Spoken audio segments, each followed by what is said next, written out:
بسم اللہ الرحمن الرحیم۔ ایاک نعبد و ایاک نستعین۔ ابتداء رب ذوالجلال والاکرام اور اس کے محبوب محمد مصطفیٰ خاتم الانبیاء امام الانبیاء صلی اللہ علیہ وآلہ وسلم کے بابرکت نام سے میں ہوں عالم شیر نیازی۔ میں یہ جو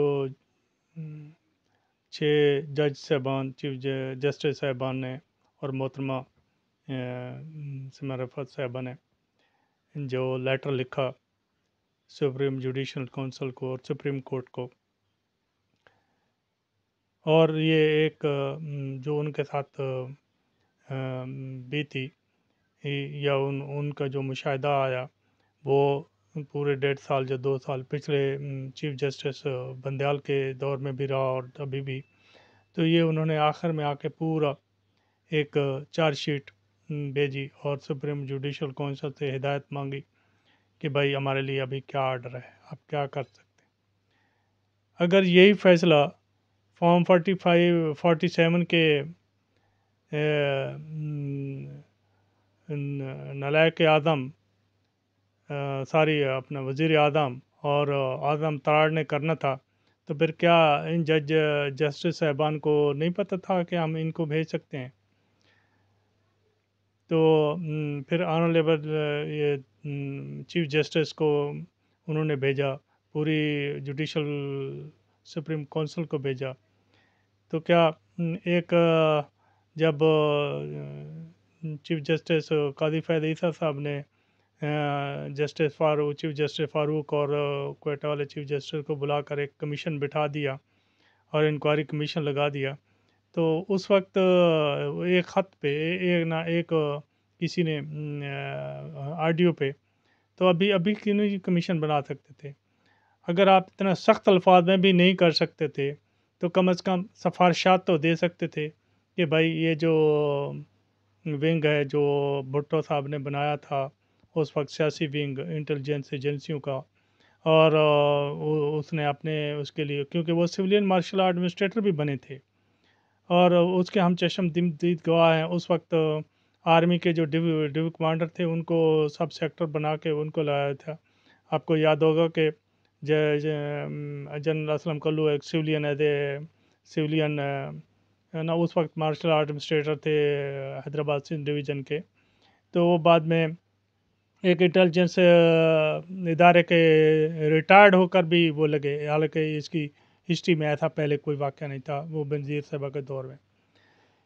تو یہ چیف جسٹس کو کیا ایسا مسئلہ تھا کہ انہوں نے جو عدلیہ کا کام تھا وہ صرف انہوں نے جو میں تو جو سمجھا ہوں کہ وہ انہوں نے کہا بھئی ابھی ہمارے لیے کیا آرڈر ہے، جب شوکت صدیقی صاحب کے ساتھ ایسے ہوا تو آپ نے ان کو بحال کر دیا اور آپ نے ادھر کوئی نہیں بات کی، تو اب ہمیں اگر کوئی اس طرح کر رہا ہے تو ہم کیا کریں؟ تو آپ نے تو کوئی ریسٹرکشن نہیں دی، آپ نے ڈائریکٹلی وزیر اعظم کو بلا کر اور تاراڑ نے اور انہوں نے ایک ریٹائرڈ جج جو ہے وہ مقرر کر کے کہ بھائی اس کی انکوائری کرے گا۔ کیا وہ حاضر جسٹس صاحبان سے انکوائری کرے گا یا ادھر سے کرے گا؟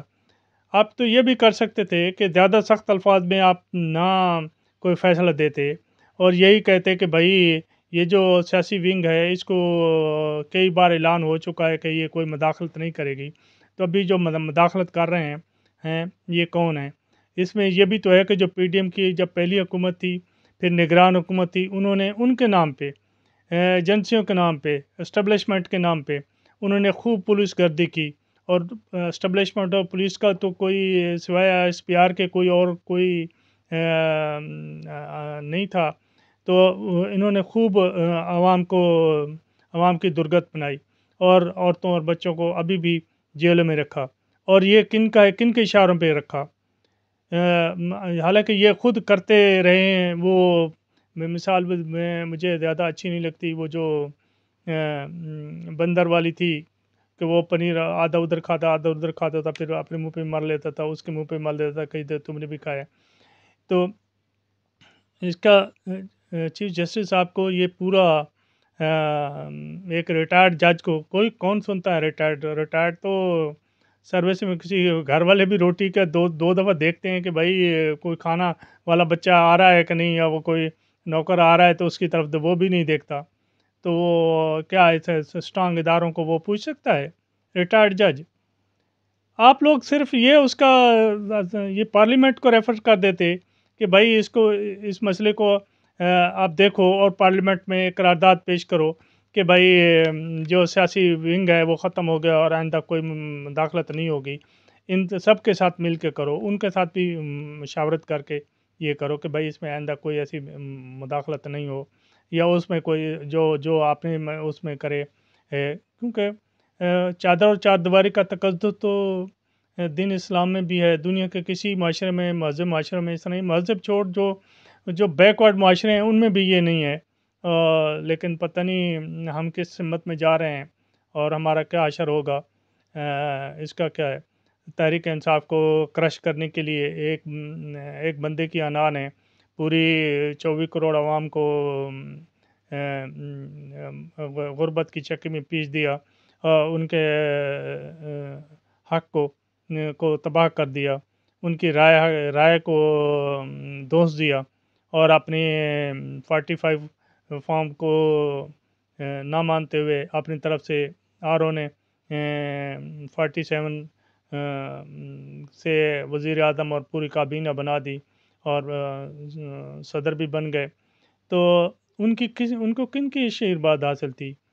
تو ادھر وہ کمشنر والا مسئلہ بھی مسکین کا آیا، پھر اس کو غائب ہو گیا، اس کا آج تک کوئی پتہ نہیں چلا. تو ہماری التجا ہے تمام سیاسی پارٹیوں سے، اگر اگر ٹاؤٹ نہ بنے، یہ اگر اپنے ذاتی مفاد کے لیے یہ ٹاؤٹ نہ بنے، تو ملک میں ایک اچھا نظام، ملک کے عوام کی ترقی اور ملک ایک ترقی کر سکتا ہے.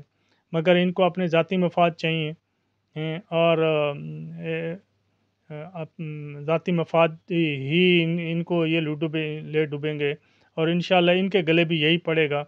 تو ملک کو کسی اچھی سمت میں جانے دیں.